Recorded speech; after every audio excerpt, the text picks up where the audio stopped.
Assalamu alaikum wa rahmatullahi wa barakatuh mes chers frères et sœurs.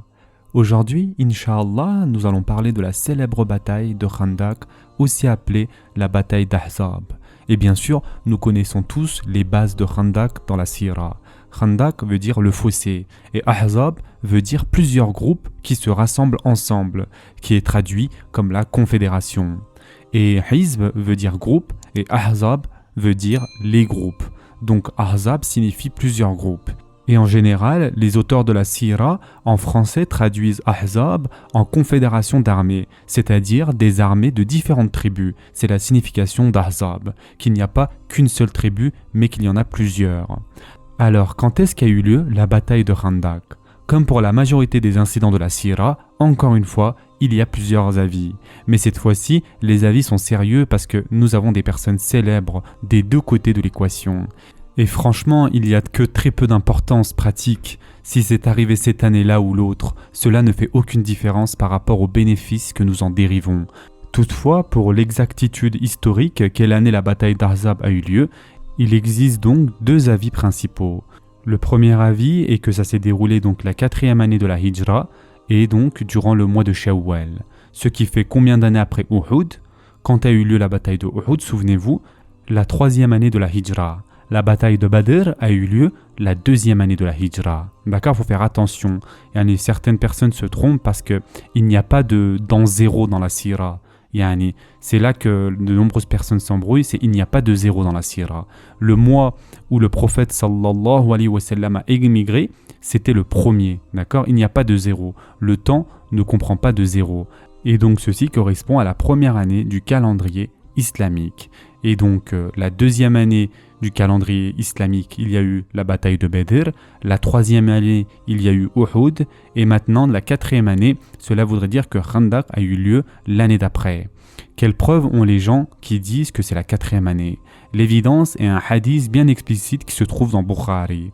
Et donc dans ce hadith, Ibn Umar, radiallahu an, le célèbre fils de Umar ibn al-Hattab, radiallahu an, donc Abdullah ibn Umar, radiallahu an, a dit: le jour d'Uhud, j'avais 14 ans et je me suis mis dans la rangée à Uhud, voulant être accepté.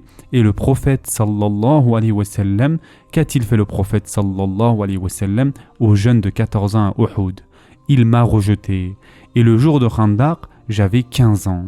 Il m'a laissé partir. Et donc d'après ce hadith, qui est bien sûr authentique, qui se trouve dans Sahih Bukhari, c'est pratiquement la narration à la première personne, et il avait dit: j'avais 14 ans à Uhud, c'est pourquoi le prophète sallallahu alayhi wa sallam m'avait rejeté, puis à 15 ans, j'ai été accepté.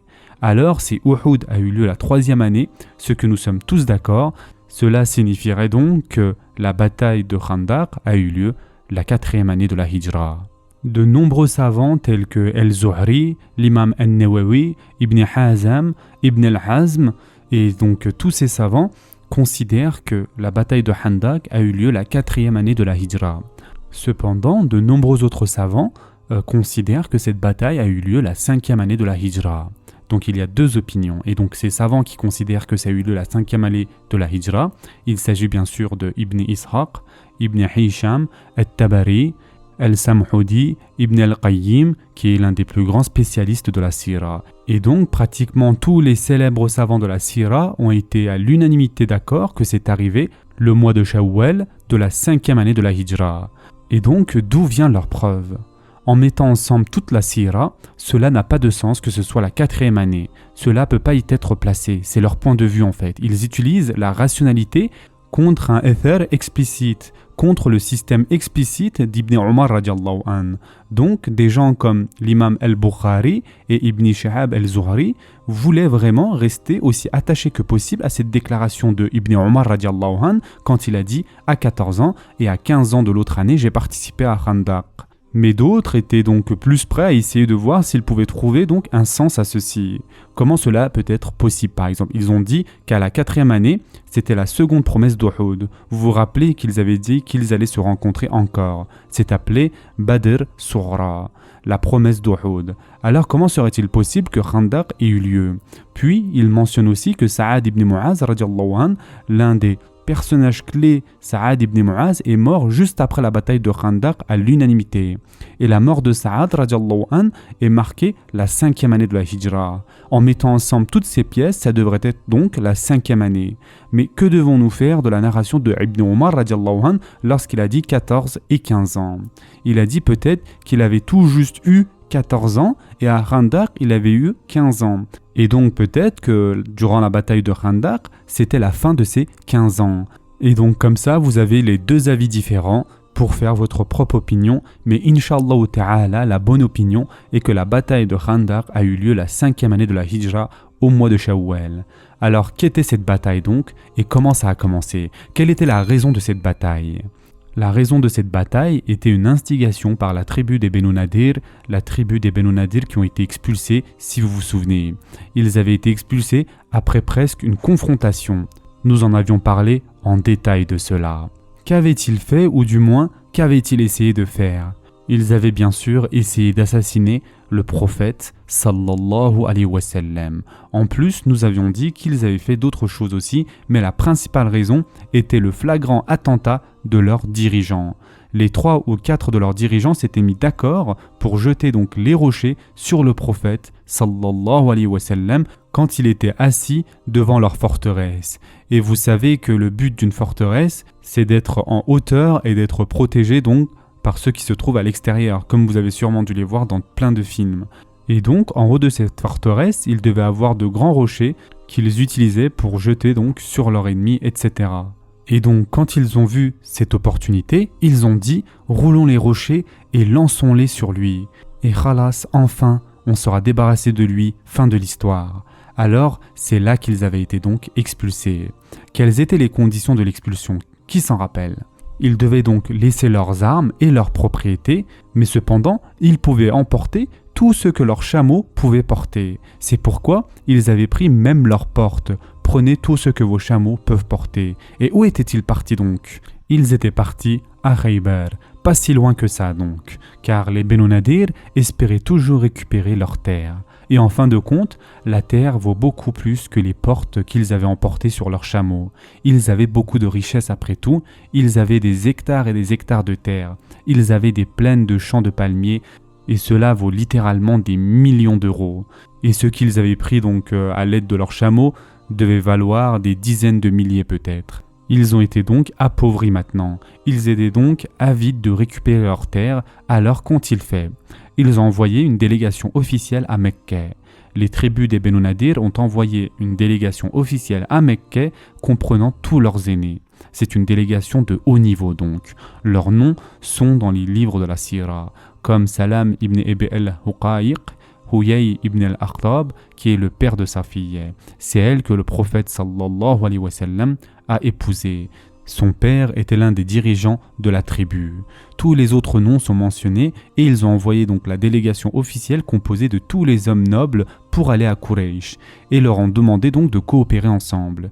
Les Quraysh et les Benu Nadir, avec aussi donc l'aide des Yahoud de Khaybar, allaient coopérer donc tous ensemble afin d'attaquer simultanément le prophète sallallahu alayhi wa sallam.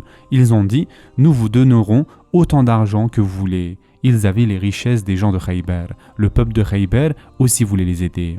Parce qu'évidemment, ils sont de la même origine, yani la même religion, ils sont tous des Yahoud. Ils ont dit « Nous voulons vous aider ». Et ils avaient donc aussi le soutien des Quraysh, puisque les Quraysh avaient été sévèrement impactés pendant 4 ans à cause de la destruction de la route commerciale vers la Syrie. Alors les Quraysh donc, quelle était leur relation avec les Yahoud? Les Quraysh avaient quelque peu peur d'eux et avaient envers eux un complexe d'infériorité. Les Quraysh avaient senti que ce groupe méritait d'être craint. Pourquoi? Premièrement, les Yahoud se comportaient de manière supérieure et cela a impressionné les Quraysh. Les Quraysh sentaient que les Yahoud leur étaient supérieurs. Ils l'ont carrément senti au plus profond d'eux. Pourquoi le ressentaient-ils? Parce que ces gens avaient une culture, ils avaient une civilisation, ils avaient des livres et chacun d'eux lisait. Et ils avaient bien sûr la Torah. Rappelez-vous que les Quraysh étaient illettrés et ces Yahoud lisaient tous et ils avaient un livre qu'ils déclaraient être de Dieu. Et ils savaient qu'ils avaient une ancienne civilisation, que leur peuple se trouvait partout dans le monde, que c'est une culture tout à fait différente de celle de Quraysh. Et donc c'est pour cela que les Quraysh avaient un genre de complexe. et ils n'ont jamais vraiment eu totalement confiance en eux, mais ils avaient cette admiration secrète en même temps. Alors Abu Sufyan a dit, et ils étaient étonnés que les Yahoud étaient venus vers eux, Abu Sufyan a dit, vous venez vers nous pour qu'on se batte contre Mohammed. Et donc, il a dit, il n'y a aucun doute que toute personne qui se bat contre lui est notre ami. Mais Abu Sufyan est confus. Quelle religion est plus proche de la vôtre, notre religion ou la sienne? Parce que les Quraysh sont confus. De leur point de vue, ils voient que les musulmans et les Yahoud sont très similaires. Et ils le sont. Nous le sommes franchement. Il n'y a pas de religion dans le monde entier aussi proche de l'islam que le judaïsme. De la théologie, des lois, de la halaqa et de la sharia, ce sont vraiment deux faces de la même pièce. Ils appellent halaqa la sharia, ce qui veut dire la voie. Et sharia veut aussi dire la voie. Ils appellent leur loi halaqa et nous l'appelons sharia. Halaqa veut dire la voie.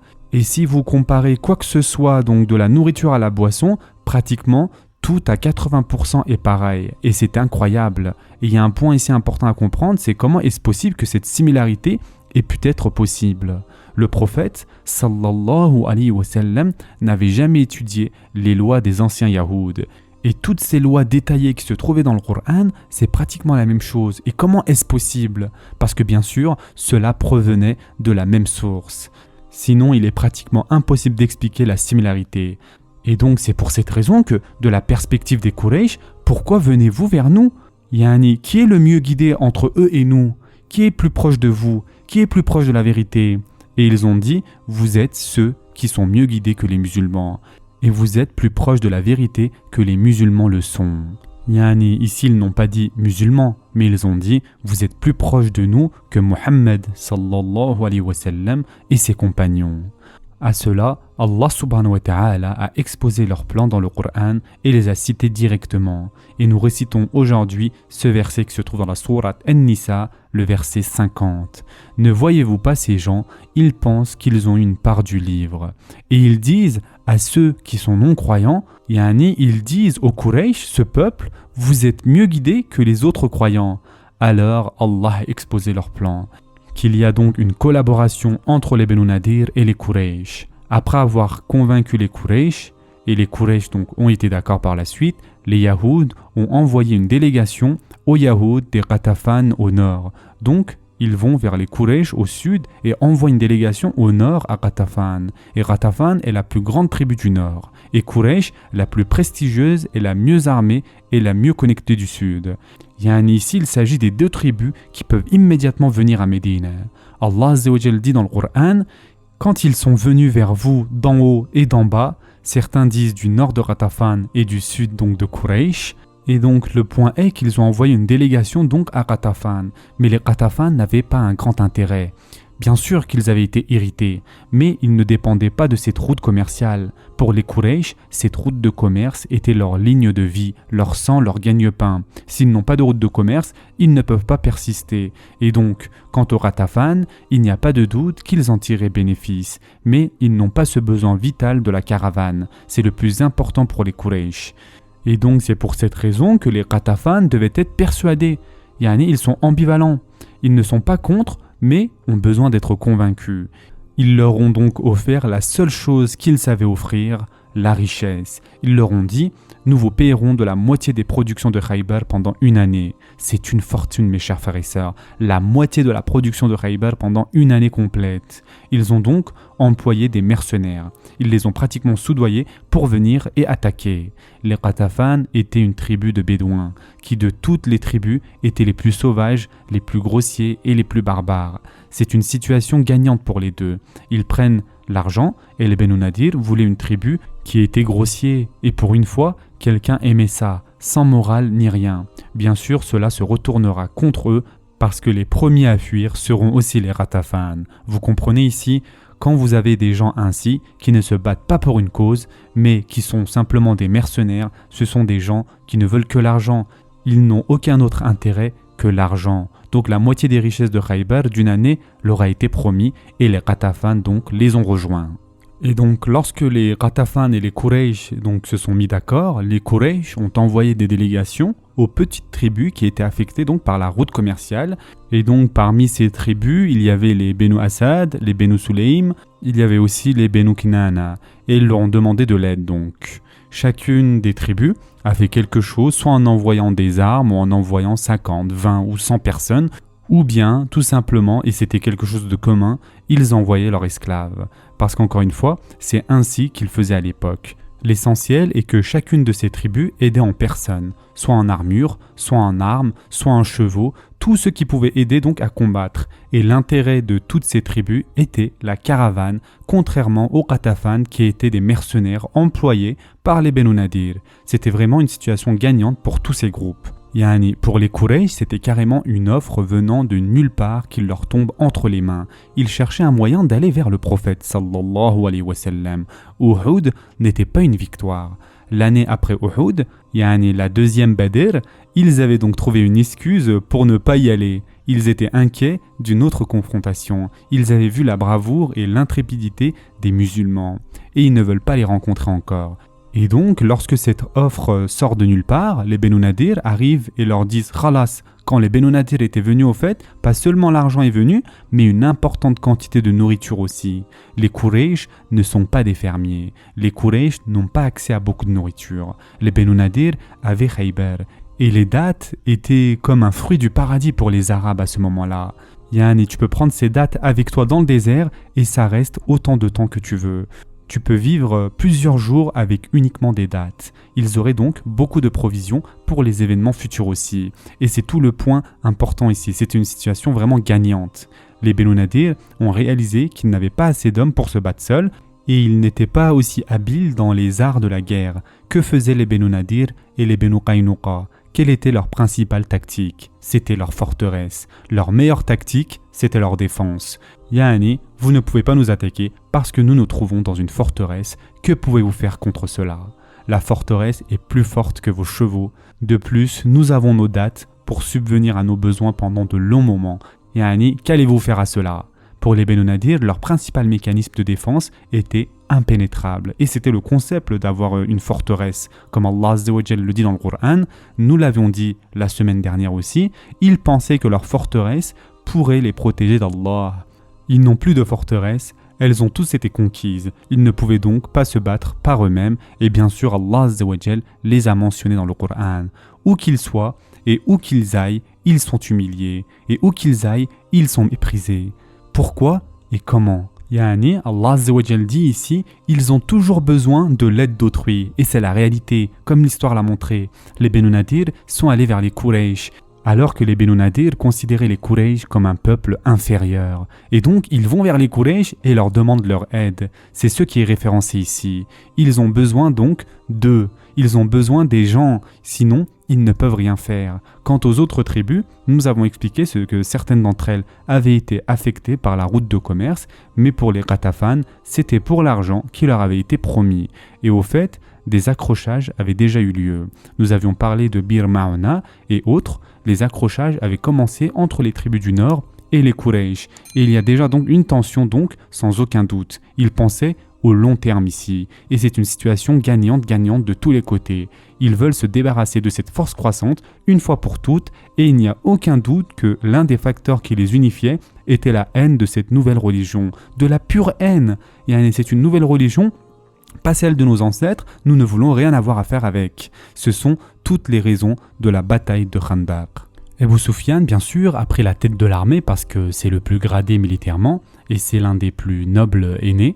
Il y avait bien sûr d'autres nobles en vie ayant un prestige similaire à celui d'Abu Sufyan, mais il était le plus puissant des guerriers parmi eux. C'est pour cette raison qu'il a été mis responsable de tout Khandaq, comme il avait été auparavant responsable de Uhud 2 ans plus tôt. Ibn Ishaq exprime qu'il y avait près de 10 000 hommes, et c'est un nombre qui est dans les livres de la Sira. Évidemment, personne ne prenait note des statistiques. Il n'y avait pas de journaux ou quoi que ce soit, mais vous pouvez dire qu'ils étaient 4 fois ou 3 fois plus que les musulmans. Yani, si on rassemble tout le peuple de Médine, il ne pouvait pas être plus de 2500 hommes. Il ne pouvait pas être plus de 2500 guerriers. Et de plus, même s'ils étaient 4 fois plus nombreux, yani, il n'y avait tout simplement pas moyen. Vous avez les Ghatafan, les Quraysh, les Benu Sulaym, toutes ces tribus vont vers Médine. Et c'est une situation sans précédent. Et c'est même sans précédent dans l'histoire des Arabes, si vous voulez. Ici d'ailleurs, nous voyons une autre chose qui se passe, et c'est que tous les Arabes sont unifiés sous deux drapeaux, le drapeau de l'islam et le drapeau de Kufur. Jamais auparavant, ceci n'était arrivé. Avant ce temps-là, les Arabes étaient séparés, des populations tribales. Au maximum, 2 tribus formaient une alliance temporaire pour se battre contre une 3e tribu. Maximum, c'était ça. Jamais auparavant, 10 à 15 tribus se regroupaient ensemble, et maintenant, nous avons un étalement de ce qui n'existait pas en Arabie. Et cela nous montre que les choses changent d'une manière radicale. Qu'en 10 ans du message et de la mission du prophète, sallallahu alayhi wa sallam, même moins de 10 ans, subhanallah, il y a maintenant environ 15 000 hommes donc au total des deux côtés, et c'est une épreuve de force entre l'islam et le kufur. Et bien sûr, après 5 ans, cette épreuve de force prendra fin. Abu Sufyan a convenu de les rencontrer à un endroit particulier. Alors les Ghatafan sont descendus, les Quraysh sont montés, toutes les tribus sont venues au point de rencontre qui est mentionné dans les livres de la Sira, et bien évidemment à ce moment de l'histoire, on ne peut pas cacher un tel nombre, une telle armée. Les nouvelles sont arrivées au prophète sallallahu alayhi wa sallam. Et comme d'habitude, et c'était sa sunna à Badr et à Uhud, et maintenant à Khandaq, c'était toujours sa sunna de faire un rassemblement de tous les sahaba dans le mesjid. Et donc le prophète sallallahu alayhi wa sallam leur a fait part de la situation exactement. Puis il leur a dit « Que pensez-vous que nous devrions faire ?» Les livres de la Sira ne parlent pas de plusieurs options données. Et si on réfléchit, c'est parce qu'il n'y avait pas vraiment beaucoup d'options en fait. Allahu a'lam, mais que peut-il faire quand 10 000 personnes vont attaquer? Ici, la seule option, c'est de savoir où se battre et le faire par la suite. Vous n'avez pas grand-chose à dire, jusqu'à ce que finalement, comme nous le savons tous, Salman al-Farisi, radiallahu anh, et c'était la première bataille à laquelle il participait, et nous avons parlé longuement de Salman al-Farisi, radiallahu anh, nous avions parlé de lui avec beaucoup de détails, et à ce moment-là, il devait avoir environ 70 ans. Il avait vécu une très longue vie, probablement même une centaine d'années. Certains livres disent même qu'il est mort à l'âge de 120 ans. Si cela est vrai, alors au moment où cette bataille a eu lieu, il devait avoir donc 100 ans. Concernant Salman al-Farisi radiallahu anh, nous savons qu'il a eu une longue vie. Il était zoroastrien, puis ensuite chrétien, et après, avec le premier moine, le deuxième, le troisième et le quatrième, à chaque fois, il vivait 5, 10 ou 15 ans avec ses religieux, jusqu'à ce que le dernier de ses religieux lui ait dit « Va aux terres des palmiers, le prophète sallallahu alayhi wa sallam viendra bientôt. » Et il lui avait dit « Et tu le reconnaîtras par quelques signes. » Et qui s'en rappelle de ces signes-là? Numéro 1, donc c'était la marque sur son dos. Numéro 2, il ne prendra pas de charité, mais acceptera les cadeaux. La troisième était la terre des palmiers. Et Salman radiallahu anh voulait aller à Khaybar, parce que c'est là que se trouvaient les palmiers de dattes. À Khaybar se produisait le plus de dattes de la région entière, et donc beaucoup plus qu'à Médine, bien plus qu'à Médine. Khaybar était beaucoup plus grande que Médine. Et donc Salman radiallahu anh pensait que c'était Khaybar. Puis Allah Azza wa Jal a voulu qu'il ait été pris comme esclave et envoyé à Médine. Et malgré cela, il n'avait pourtant pas atteint Médine. Finalement, il était venu donc au prophète sallallahu alayhi wa sallam, et nous connaissons tous l'histoire par la suite. Il leur a dit toute l'histoire, il a tout raconté. Et le prophète sallallahu alayhi wa sallam lui a montré la marque. Salman radiallahu anh a été d'accord avec son maître de le libérer pour une somme incroyable. Il lui a dit « Si tu peux planter 100 ou je ne sais pas combien de palmiers et qu'ils grandissent, je te libérerai. Cela prendrait environ 15 ans pour qu'ils soient grands. Comment peux-tu faire cela ?» Alors Salman radiallahu anh est venu au prophète sallallahu alayhi wa sallam et il lui a dit ce qui est arrivé. Et le prophète sallallahu alayhi wa sallam lui a dit « Appelle-moi quand la saison arrivera. Quand c'est le moment de planter, appelle-moi. » Le prophète, sallallahu alayhi wa sallam, lui-même était parti, et avant de poser chaque graine, le prophète, sallallahu alayhi wa sallam, lui-même avait posé donc chacune de ces graines. Et il l'avait fait lui-même. Et bien sûr, comme c'est lui qui l'a fait, que pensez-vous qui allait se passer? En quelques années, un processus beaucoup plus accéléré, et Salman radiallahu anh fut libéré. Il n'avait donc pas pu participer à Badr ni à Uhud parce qu'il était encore un esclave. Maintenant, à Khandaq, il est libre. À Khandaq, c'est sa première bataille et il a pu y participer. Mais il n'a pas pu vraiment y participer physiquement parce qu'il était très vieux. Mais nous savons tous ce qu'il avait fait ce jour-là. Yani, il leur avait donné donc des plans. Il a dit que chez lui, en Iran, en Perse, chez lui, ils avaient une tactique qu'ils faisaient et qui est de creuser un fossé et de l'utiliser comme protection contre les ennemis. Et pour la première fois en Arabie, cette idée avait été importée. Et au fait, ceci nous montre un point très important en islam, mes chers frères et sœurs. C'est que l'islam, et c'est toujours le cas historiquement, est très ouvert aux nouvelles idées. Quand il s'agit d'innovation de technologie, il est positif. Et quand il s'agit d'innovation de rituels, il est négatif. Quand il s'agit d'autres idées, ce n'est pas une coutume arabe, il ne l'avait jamais fait auparavant, c'est une coutume perse, mais qui est très utile et bénéfique. Et cela nous le montre que le prophète sallallahu alayhi wa sallam lui-même, et ce n'est pas le seul exemple, il y en a beaucoup d'autres, qu'une chose qui se déroule dans une autre culture, mais qui n'a rien à voir avec les rituels ou la théologie, quand il s'agit de aqidah, de rituels, quand il s'agit de notre vénération à Allah subhanahu wa ta'ala, nous ne nous soucions pas de comment les autres le font. Nous avons nos propres façons de faire. Par contre, quand il s'agit de vivre dans ce monde, quand il s'agit de technologie, quand il s'agit de science, quand il s'agit de quoi que ce soit qui a à voir avec cette dunya, nous tirons bénéfice de toutes les expériences et nous ne nous soucions pas de la provenance. Et au fait, il y a un hadith, et on ne sait pas s'il est authentique ou pas, mais il est dit que la sagesse est l'objet perdu du croyant. Il y a une controverse de si c'est un hadith authentique ou pas, mais l'on dira que c'est un adage des Arabes. Ainsi, la sagesse est l'objet perdu des croyants. Il l'apprend là où il se trouve, et au fait, cet incident concerne la technologie, même la connaissance relative à cette dunya. Et pas que concernant la technologie, le prophète sallallahu alayhi wa sallam l'a pris par exemple, il a dit « J'allais vous interdire d'avoir un enfant avec votre femme alors qu'elle allait toujours son premier bébé, et que tu aies un bébé alors que le précédent est toujours allaité durant les premières des 2 années. Et j'allais vous interdire de faire cela, mais j'ai vu les Romains et les Perses ayant des enfants les uns après les autres et que cela ne leur nuisait pas. Alors allez-y et ayez des enfants les uns après les autres. C'est un sujet d'humanité ou de sociologie, ou comme vous voulez l'appeler, le prophète sallallahu alayhi wa sallam a dit « J'ai vu les autres cultures et ils n'ont pas de problème, alors allez-y et faites-le aussi ». Ceci nous montre clairement que psychologiquement, historiquement et scientifiquement, Yallah, bismillah, prenez-les tant que cela ne contredit pas notre sharia. Et au fait, même plus, le prophète, sallallahu alayhi wa sallam, avait même adopté des icônes culturelles qui n'étaient pas nécessaires à adopter simplement parce que c'était les normes du nouveau monde.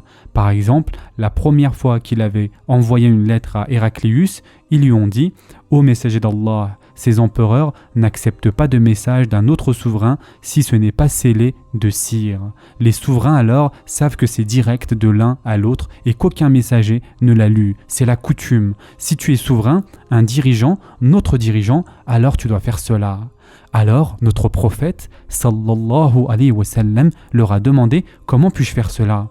Ils lui ont dit « Tu as besoin d'une signature spéciale qui devrait être unique et que personne ne peut imiter. » C'est là qu'il a demandé de lui faire une bague et c'est écrit dessus « Mohammed » dans la ligne du bas, « Rasoul » dans la deuxième ligne et « Allah » en première ligne. Yani, normalement, vous avez déjà tous vu cette bague. Et c'était donc par respect à Allah Azza wa Jal, même dans l'écriture, que le nom d'Allah Azza wa Jal est supérieur aux autres noms, que le nom Allah Azza wa Jal est en première ligne. Allah Azza wa Jal est le supérieur. Par respect au nom d'Allah Azza wa Jal, alors il avait pris la bague Mohammed Rasoul Allah, faite d'argent, et utilisait donc cette bague à chaque fois qu'il envoie une lettre, la trempait dans la cire et tamponnait avec. Cela nous montre un point très important. Et wallahi, malheureusement, il y a certaines personnes qui ont cette attitude prévalente dans la Ummah. C'est le système des kuffars, nous ne pouvons pas le faire. C'est la manière des non-croyants. Est-ce que le prophète sallallahu alayhi wa sallam a dit « Je m'en fous de ce que les kuffars font, c'est ainsi que je ferai » Et wallahi, c'est un exemple très très simple. Et c'est un système. Le monde fonctionnait à cette époque de cette manière. Il y a quoi de haram là-dedans à avoir de la cire et de sceller une lettre? Non. Est-ce que Allah Azza wa Jalla l'a interdit?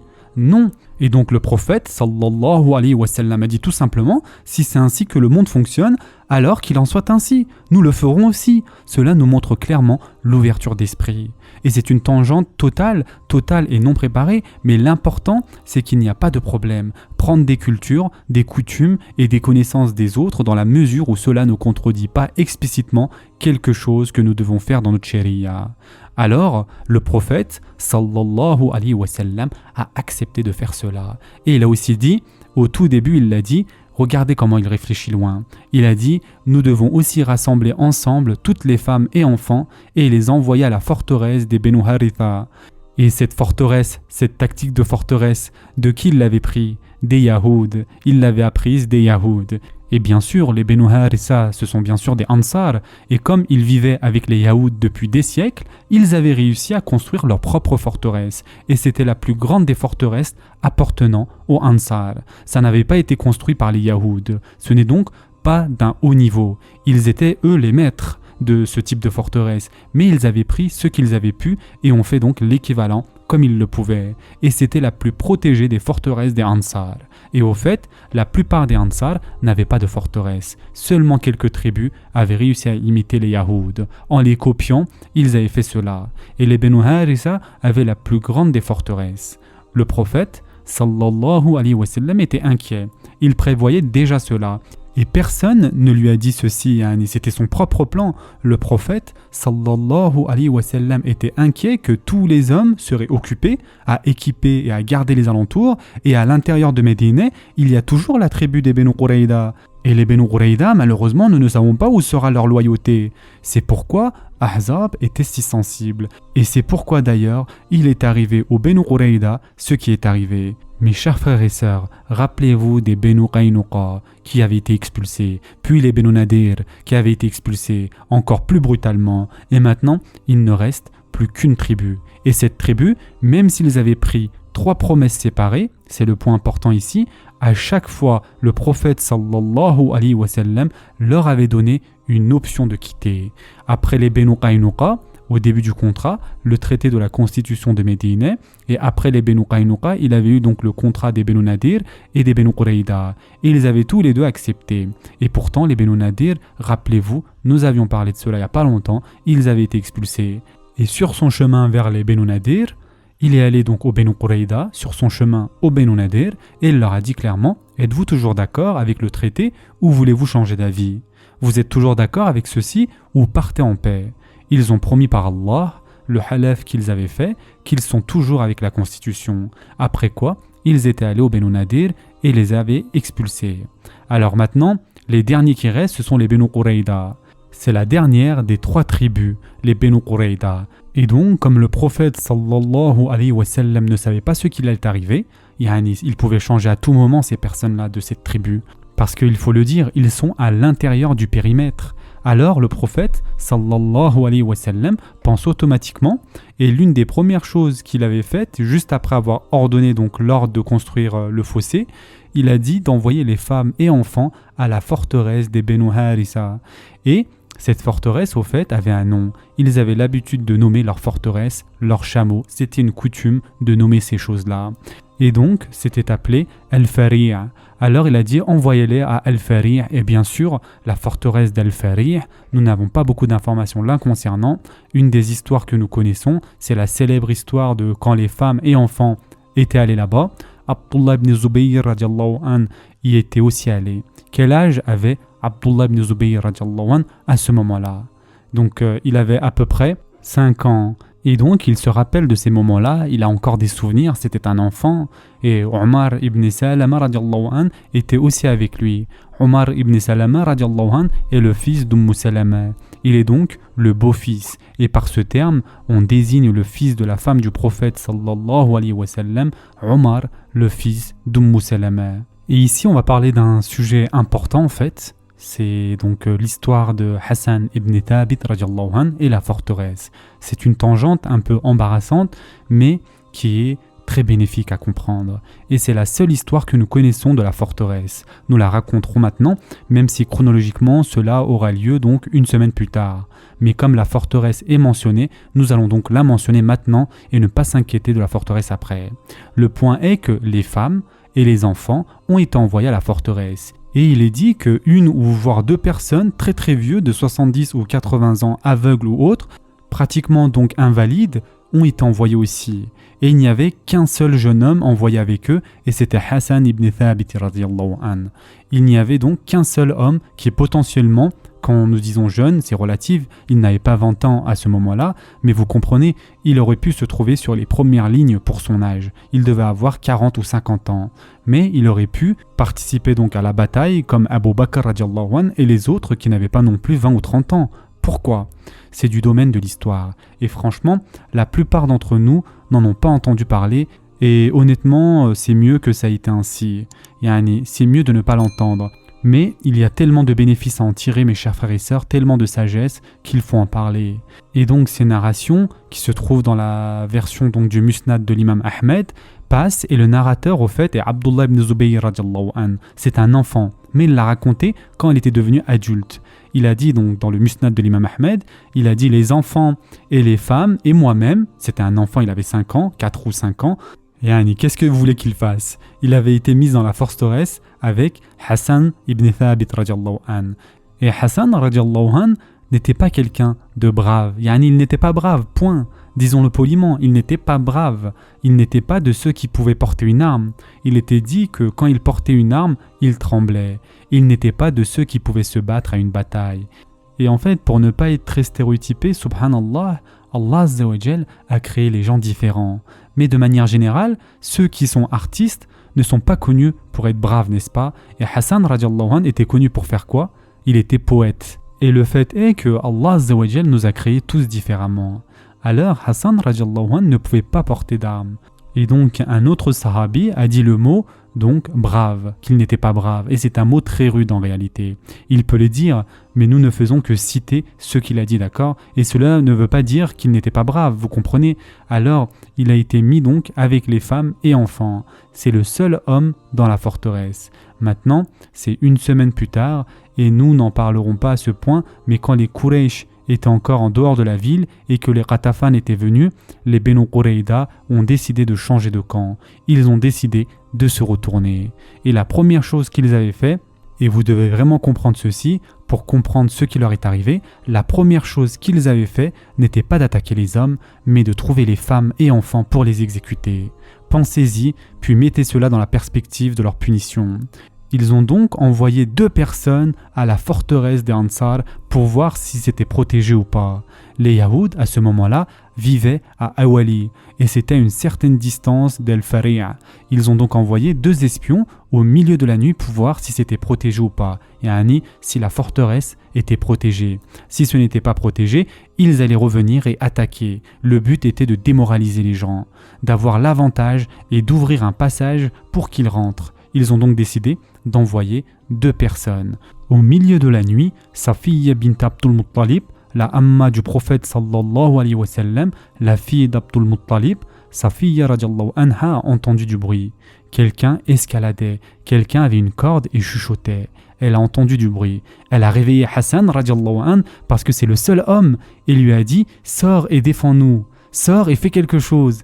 Il a dit « Oh ammatu rasulillah ». Ô tante du prophète, sallallahu alayhi wa sallam, qu'Allah te bénisse et te récompense, ne m'humilie pas plus que ça. Tu sais que ce n'est pas mon domaine, tu sais que je ne peux pas faire cela, c'est pourquoi je suis là en premier lieu. Alors qu'est-ce qu'elle a fait ? Elle a mis un châle d'homme, un châle que les hommes portaient, elle l'a mis donc autour d'elle pour que sa silhouette ressemble à celle d'un homme. Elle a pris donc un poignard, elle l'a mise entre ses dents et elle a grimpé au dehors donc de la fenêtre. Donc elle a pris le poignard, elle l'a mis entre ses dents et a grimpé en dehors de la fenêtre. Et dans l'obscurité, elle essayait de trouver où cet homme grimpait. Et donc un homme grimpait en parlant à son compagnon en bas. Elle l'a donc complètement surpris, l'a attaqué et lui a sauté dessus et lui a coupé la gorge. Et ceci au fait demande de la force. Elle lui a coupé la gorge et a jeté la tête par terre à son compagnon. Ce dernier a hurlé et a fui. Le compagnon avait crié et s'est enfui pensant que la place est gardée. Donc, khalas, ils ont été sauvés pensant qu'ils étaient gardés. Elle est alors revenue et a dit à Hassan radiallahu anhu, va ramener son armure et son arme pour que l'on puisse en bénéficier. Il lui a dit, je n'en ai pas besoin, je n'en ai pas besoin. Et donc, mes chers frères et sœurs, quel est le but de vous raconter cette histoire ? Yani, toutes ces histoires sont mentionnées dans les livres de Sira. Et au fait, astaghfirullah, yani, ici, on n'apporte rien de nouveau. Ce sont des histoires que franchement la plupart d'entre nous n'ont jamais entendues concernant Hassan ibn Thabit radiallahu anh et autres. Pourquoi ? Parce que c'est dans notre culture et coutume de juste cacher. Et en général, c'est bien de cacher. Mais cette narration se trouve dans les livres authentiques, dans les hadiths et dans les livres de la Sira. Et au fait, quelques auteurs modernes ont essayé de réinterpréter et de dire non, ce n'est pas vrai. Hassan ne pouvait pas être ainsi. Mais honnêtement, leurs arguments sont émotionnels. Yani, ils se disent comment est-ce possible qu'il ait été ainsi. Enfin, tous les livres le mentionnent, et ce n'est pas seulement Ibn Ishaq qui le mentionne, dans le Musnad de l'imam Ahmed aussi. Et donc ici, mes chers frères et sœurs, le fait est que c'est un argument émotionnel, donc qui ne peut pas soutenir explicitement les textes, et c'est bien explicite ici. Et donc maintenant, mes chers frères et sœurs, pourquoi mentionner ceci ? Pour plusieurs raisons. Premièrement, pour montrer l'humanité des Sahaba. Certaines personnes pensent que les Sahaba étaient des super-humains, que c'était des anges. Non, c'était des êtres humains comme nous. Ils avaient eux aussi des problèmes. Et le problème avec ceci, c'est que nous ne pouvons plus établir de lien avec eux. Et c'est ça le problème. C'est sain pour nous de connaître que l'un des Sahaba avait commis un péché et qu'il s'en est repenti. Allah Azza wa Jal lui a pardonné. Cela nous fait sentir proche d'eux. Si je commets un péché, je peux aussi moi me repentir et peut-être qu'Allah Azza wa Jal me pardonnera aussi. Donc vous voyez le point important ici, mes chers frères et sœurs, il y a un élément positif qu'ils sont devenus donc nos modèles à suivre. Tous les Sahaba, radiallahu anhum, tous, et Hassan radiallahu anh est définitivement parmi eux, et Allah Azza wa Jalla a explicitement mentionné qu'il sera pardonné après que le châtiment avait été appliqué. Khalas, c'est pardonné. Le second point important ici, mes chers frères et sœurs, et le plus profond, c'est que malgré ces quelques points dans son résumé, les points positifs de Hassan ibn Thabit radiallahu anh, c'est qu'il était le poète officiel du prophète sallallahu alayhi wa sallam. Hassan ibn Thabit radiallahu anh était celui qui, quand les Quraysh avaient écrit un poème, le prophète sallallahu alayhi wa sallam disait à Hassan « Qum ya Hassan, lève-toi Hassan et va me défendre ». Jibril alayhi salam, l'ange sera avec toi. L'ange Jibril va pratiquement chuchoter. Ce qui est ilham, qui est le genre donc de wahyi qui est donné aux non-prophètes. Parce qu'il y a quelque chose qui est permis aux non-prophètes et qui est ilham. Ilham est le chuchotement des anges. C'est ilham comme la mère de Moussa par exemple. Ce n'était pas une prophétesse, mais elle avait le ilham. Alors l'ange Jibril alayhi salam est avec toi, ô Hassan. Et Hassan ibn Thabit radiallahu anh avait un minber spécial pour lui. C'est le seul sahabi que nous connaissons qui avait un minber sur le côté, qui était appelé donc le minber de Hassan. Il se levait et récitait dessus ses poèmes, pendant que le prophète sallallahu alayhi wa sallam était toujours en vie. Durant la vie du prophète sallallahu alayhi wa sallam, il avait son propre minber. Il ne donnait pas de khutbah, il n'était pas donc un khatib, c'était un poète. Et ceci est aussi mentionné donc dans les livres d'histoire et dans Abu Daoud et entre autres Omar ibn al-Khattab radiallahu anh. Vous savez que Omar ibn al-Khattab radiallahu anh était un homme fort. Il était rentré au masjid alors que Hassan radiallahu anh récitait ses poèmes durant son khilafa. Omar radiallahu anh a pris son bâton, il avait toujours un bâton et l'a frappé. Hassan radiallahu anh était devenu très irrité. Il lui a dit « Pourquoi m'as-tu frappé ?» Il lui a dit « Tu es en train de réciter des poèmes dans le masjid du prophète sallallahu alayhi wa sallam. Comment oses-tu » Hassan radiallahu anh a dit « Wallahi, je récitais ici des poèmes quand il y avait quelqu'un de beaucoup mieux que toi. » Et c'est vrai. Puis, il s'est retourné vers Abu Hurayra radiallahu anh et il a dit « Ô Abu Hurayra, je te demande par Allah, n'avais-tu pas entendu le prophète sallallahu alayhi wa sallam dire ce jour-là » Et il avait mentionné donc un jour « Lève-toi Hassan et écris tes poèmes. L'ange Jibril t'aidera. » Et Abu Hurayra radiallahu anh a dit « Oui, il l'a fait. » Alors Hassan ibn Thabit radiallahu anh a un rôle si honorable, c'est le poète officiel et l'ange Jibril l'aidait. Wallahi, n'est-ce pas réconfortant de savoir qu'il est aussi humain? Et cela nous mène au point principal, c'est que Wallahi, et c'est la seule raison en fait pour laquelle nous avons parlé de cela. Sinon, franchement, il n'y a aucune autre leçon à mentionner ces points négatifs. Khalas, oublions-les. Mais au fait, celles-ci sont mentionnées dans les livres, mais la plupart des points négatifs ne le sont pas. Et ce sont des points négatifs qu'Allah Azza wa Jal a pardonnés. La plus grande sagesse, à mon avis, c'est ceci. Chacun de nous a un rôle unique à jouer. Et nos péchés, ou faiblesses, ou défauts, ne doivent pas nous retenir d'accomplir ce rôle. Hassan ibn Thabit radiallahu anh, connaissait ses faiblesses. Le public connaissait ses faiblesses. Yani, tout le monde le savait. C'est pourquoi, sans même rien dire, il était automatiquement envoyé avec les femmes et les enfants. Khalas, va avec eux. Et il dit à Safiya radiallahu anha, n'empire pas les choses. Tu connais mon problème, tout le monde le sait. Et bien sûr, ce que nous avions mentionné la semaine dernière, qui était arrivé, c'est un événement public. La punition avait été faite en public, quand le prophète, sallallahu alayhi wa sallam, lui a dit « Lève-toi et défends-moi ». Et il a dit « Ya Rasulallah, je ne suis pas qualifié, tu sais ceci, tu sais cela, qui suis-je » Ou peut-être a-t-il réalisé qu'en ceci est sa izzah et son pardon. Et c'est le point vraiment très encourageant ici, mes chers frères et sœurs, c'est le modèle à suivre. Yani, chacun de nous pouvons compatir avec Hassan radiallahu anh, parce que wallahi, yani, nous avons beaucoup plus de faiblesses que lui. Nous avons beaucoup plus de problèmes que lui. Et quand son moment est venu, il s'est levé et a fait ce que Abu Bakr radiallahu anh n'avait pas pu faire, ce que Omar radiallahu anh n'avait pas pu faire, ce que Othman radiallahu anh n'avait pas pu faire, ce que Khalid ibn al-Walid radiallahu anh n'avait pas pu faire, ce que Abu Hurayra radiallahu anh n'avait pas pu faire. Le rôle de Hassan radiallahu anh était un rôle qu'aucun des Sahaba n'avait pu faire. Ils ne sont pas des poètes comme lui. Alors ce rôle était pour lui malgré ses défauts. Et c'est là que se trouve l'humanité des Sahaba, mes chers frères et sœurs, qui les rend des étoiles parfaites. Comme dans un hadith, il a été dit que les Sahaba sont comme des étoiles. Il y a un ikhtilaf là-dessus, mais le concept est parfaitement vrai. Yani, les Sahaba sont à un tel niveau, tout en haut, ce sont la meilleure des générations, n'est-ce pas? Et donc, nous ne pouvons que admirer cela. Les Sahaba sont comme des étoiles que nous pouvons admirer. Retournons maintenant au point de Khandaq, c'est-à-dire du fossé. Le prophète, sallallahu alayhi wa sallam, avait accepté donc de faire cette fosse et a assigné 10 personnes pour chaque portion de cette fosse. La longueur exacte de cette fosse et son emplacement exact ne sont pas connus. Il n'y avait pas de carte détaillée de Médine avec lesquelles les Sahaba auraient pu donc s'asseoir et dire « c'est ici à toi, c'est ici mon côté ». Alors donc toute estimation que nous avons de notre temps n'est qu'une estimation. Nous ne savons pas assurément. Mais certains auteurs modernes qui sont vraiment allés au fond des recherches de la Sira, et donc il est dit que cette fosse était à peu près de 2 km de long et d'environ de 2 mètres de largeur, et donc plusieurs mètres de profondeur. Mais pourquoi uniquement 2 km? Qu'en est-il du reste de la ville? Comme nous l'avons déjà dit plusieurs fois, la ville de Médine était protégée naturellement par 2 choses. Numéro 1, les roches volcaniques, et ces 2 zones sont nommées aujourd'hui donc Sharqiya et Qarbiya. Et en numéro 2, donc, Médine était protégée par quoi? Par les plantations de palmiers de dattes. Et quand vous avez des palmiers denses, une armée de 10 000 personnes ne peut pas marcher à travers, comme elle ne peut pas marcher non plus sur des roches volcaniques. Et donc, en analysant le terrain, c'est pour cela qu'ils ont décidé donc de creuser une fosse de 2 km de long.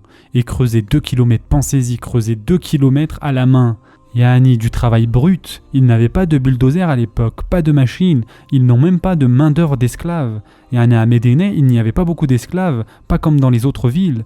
Et donc c'est un effort humain de creuser une fosse si large et si profonde en moins de 10 jours. C'était la seule option qu'ils avaient et donc le point était de les retarder. Car l'armée, vous ne pouvez pas les arrêter pour toujours. Tu essayes donc de les retarder avant d'avoir un autre plan. Et franchement, c'était une action de désespoir parce que c'est une tactique temporaire, pas permanente.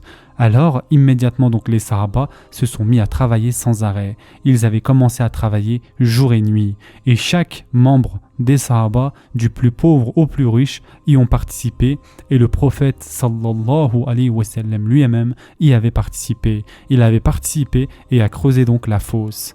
Les Sahaba, radiallahu anhum, mentionnent que c'était l'un des plus grands facteurs de motivation quand ils ont vu le prophète, sallallahu alayhi wa sallam, creuser avec eux. C'était bien sûr un facteur de motivation pour eux.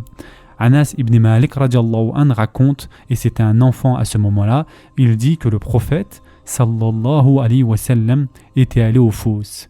Les muhajiroun et les ansar creusaient un soir froid. C'est l'hiver et donc il fait froid les soirs. Et donc, ils creusaient le soir. Ils ne peuvent pas se permettre d'arrêter même la nuit. Et Anas, radiallahu anh, explique, nous n'avions pas d'esclaves pour nous aider. Ils parlent maintenant parce qu'ils ont grandi et qu'ils ont des richesses. Alors, il dit que les gens de ce temps-là, s'ils se demandaient pourquoi on le faisait, nous n'avions pas le luxe que vous avez maintenant. Nous avions dû le faire nous-mêmes. Et quand le prophète, sallallahu alayhi wa sallam, a vu combien ils étaient fatigués et avaient faim, il avait fait un dua pour eux. Et il a dit, Allahumma la khayra illa khayra al-akhira. Oh Allah, il n'y a pas de bon comme le bon de la akhira. Irham al-ansara wal-muhajira, et alors pitié des ansar et des muhajiroun.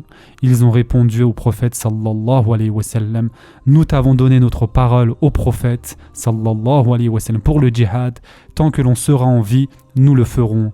Récitons des poèmes en retour. Al-Bara ibn Azib radiallahu an, l'un des célèbres sahabis des Ansar, a dit « J'ai vu le prophète sallallahu alayhi wa sallam yawm al-Khandaq » et il avait sur lui de la poussière depuis si longtemps que les poils de son torse étaient tous couverts de poussière. Cela veut dire qu'il avait enlevé sa chemise. Il transpire aussi tout comme les autres hommes avec eux. Et Al-Bara radiallahu an dit que c'était un homme qui avait beaucoup de poils au torse. Beaucoup de poils au torse et qui était couvert en entier donc de poussière de la fosse. Et il récitait des poèmes avec nous. Quand tu fais un travail manuel, tu dois versifier quelque chose, ou vous savez dire quelque chose pour faire passer le temps, briser la monotonie, ou juste travailler et chanter en harmonie, alors donc ils versifiaient avec nous. Et donc ils disaient tous ensemble en chœur, « Oh Allah, si ce n'était pas pour toi, nous ne serions pas guidés, ni nous ne donnerions de la charité, et nous n'aurions pas fait de prière, alors envoie ta paix vers nous et raffermis nos pieds quand ils viendront vers nous. En vérité, les ennemis nous ont transgressés. Et quand ils voudront une fitna peut vouloir dire ici shirk ou mort, abayna, nous avions refusé de les écouter, plusieurs des miracles sont racontés. » Et donc voici ce qu'ils récitaient donc tous ensemble lors de la préparation de la fosse. On va s'arrêter ici pour aujourd'hui.